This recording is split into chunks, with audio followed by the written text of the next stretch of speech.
आदमी ने इतिहास रचा है, इतिहास केवल वही आदमी रचता है जिसके मन में कोई जिद आ गई हो। कोई भी संस्था अगर सफल हुई है, कोई भी इंडिविजुअल अगर सफल हुआ है, कोई भी बड़ा परिवर्तन आया है, उसके लिए एक आदमी को अपने मन में जिद लानी पड़ती है। दशरथ मांझी भी बड़ी कठिनाई में थे, जिनके बारे में आप सब जानते हैं। दशरथ मांझी की पत्नी लेबर पेन के कारण वो पहाड़ जो 55 किलोमीटर का था उसको पार नहीं करा पाए, उसको अस्पताल नहीं लेके जा पाया। उस आदमी को जिद आ गई, 22 साल लग गए, 55 किलोमीटर का पहाड़ एक छेनी और हथौड़ा लेके तोड़ डाला।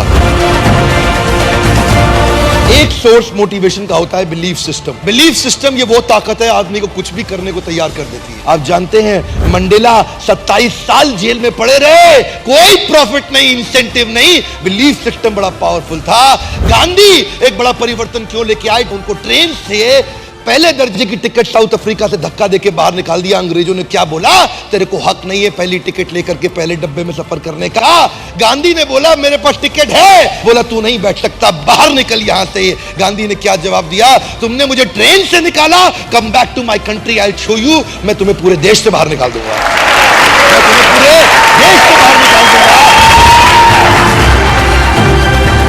एक आदमी कभी भी इतिहास रचता है किसी जिद के कारण, एक बिलीफ सिस्टम के कारण। यह बिलीफ सिस्टम कमजोर भी हो सकता है, मजबूत भी हो सकता है। यह बिलीफ सिस्टम ऑर्डिनरी भी हो सकता है, एक्स्ट्रा ऑर्डिनरी भी हो सकता है। मेरी कौम जो बचपन से बहुत तकलीफों के साथ रही, एक लड़के को उसने नॉर्थ ईस्ट के एशियन गेम जीतते हुए देख लिया, उस दिन उसको जिद आ गई कि मैं खुद अपने स्टेट का नाम करूंगी।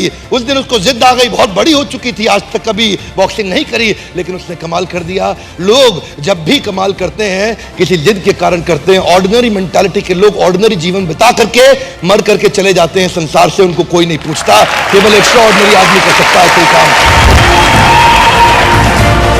ऐसा कोई हिंदुस्तानी जो भगत सिंह के बारे में ना जानता हो। उसके पिताजी ने बोला, उसकी मां ने बोला, बेटे तेरी शादी तय हो गई है, तेरी शादी तय हो गई है। कानपुर चिट्ठी लिख करके भाग गए छोड़ के वहां से, कि बोले कि मैंने अपना ये शरीर आज अपने देश को दे दिया है, बहुत बड़े कारण के लिए। एक लड़की को नहीं देना चाहता ये जीवन, पूरे देश को देना चाहता हूं। बड़ा जिद्दी आदमी थे।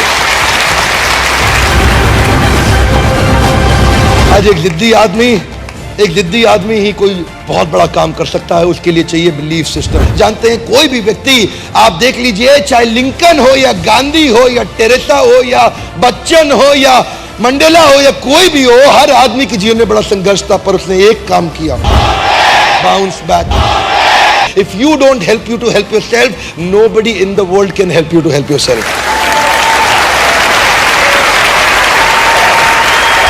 लड़की के बारे में सोच रहा था, मलाला यूसुफजाई, जो 12 साल की उम्र में वो लड़की को उसने क्या बोला, टीवी पे एक इंटरव्यू में बोल दिया, तालिबान की क्या औकात, हमारी लड़कियों की पढ़ाई को रुकवा दे, उनके पास अधिकार नहीं है, मैं पढ़ना चाहती हूं, मैं पढ़ूंगी। और कुछ ही दिनों के बाद 2013 में क्या हुआ, एक आदमी बंदूक लेकर के तालिबानी उठा, बस को खोला, बस के अंदर घुस गया उसकी स्कूल की बस में और पूछा कौन है मलाला? वो बोली मैं हूं मलाला, और 3 गोलियां मारी, उसके सर से निकल के फट के कंधे में आ गई। और छोड़, जानते हैं आप में से कई लोग होंगे जिनका 12 साल का बच्चा होगा, 12 साल के बच्चों को 3 गोलियों से मार दो, और उसने अपने आंदोलन को और तेज कर दिया। नोबेल पीस प्राइज, दुनिया का सबसे बड़ा अवार्ड उसको मिला, उसी लड़की को, इतनी छोटी उम्र के अंदर। एक व्यक्ति इतिहास तभी रचता है जब वो जिद्दी हो जाता है। जिद को बड़ा करना चाहिए, अपनी जिद को बड़ा करो, अपनी जिद को पालो। जिस दिन इतनी हिम्मत आ गई, आप अपनी जिद को पाल के बड़ा कर गए, आपको सफलता के नए रास्ते मिल जाएंगे, और अगर नहीं मिले तो आप खुद नया रास्ता बना देंगे।